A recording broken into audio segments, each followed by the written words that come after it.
have to say, I think this is a fantastic bit of business if Everton get it over the line, because he's definitely one of the better goalkeepers in the Premier League for sure. He is, yeah, and I think what can sort of mitigate that, or kind of shroud that a little bit, is the fact that he has been playing for a club who are typically not finishing in the top half of the Premier League, and in certain seasons have been fighting relegation, and in one season in particular just about escaped relegation.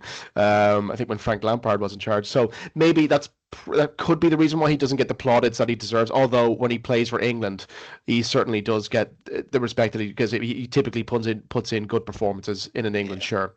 Yeah.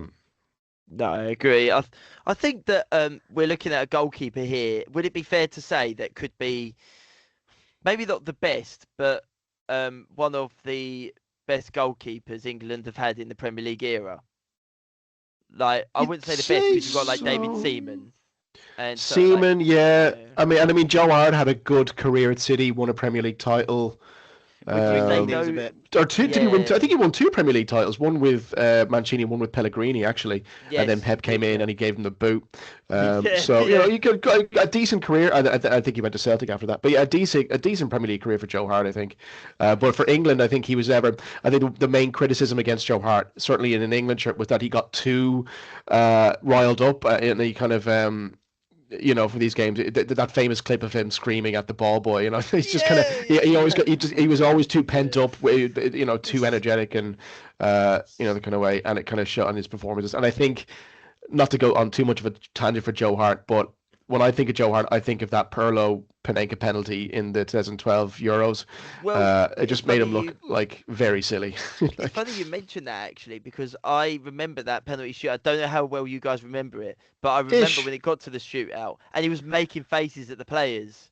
Yeah, he was giving all that. Yeah. He was trying to do it, and it just didn't work at all. He did it against Pirlo, and Pirlo just went, "Yeah, okay," and he just went dink. And he should have just done. He should have done the groveler, the thing that the Liverpool one was like, the spaghetti legs and all that.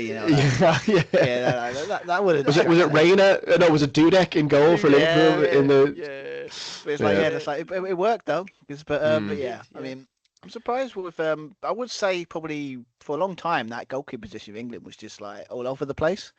So I guess you can sit there and say, like, was it Pickford? I said was it a goalkeeper that's been playing with a team that, let's be fair, like as I said, relegation threatened most years down the bottom, and then he's in England #1. And the idea that, but he's able to keep that. He's able to keep that position, and like no one's really challenged him. Yeah, tells you a lot about him as how good he's been for England. To be honest, absolutely.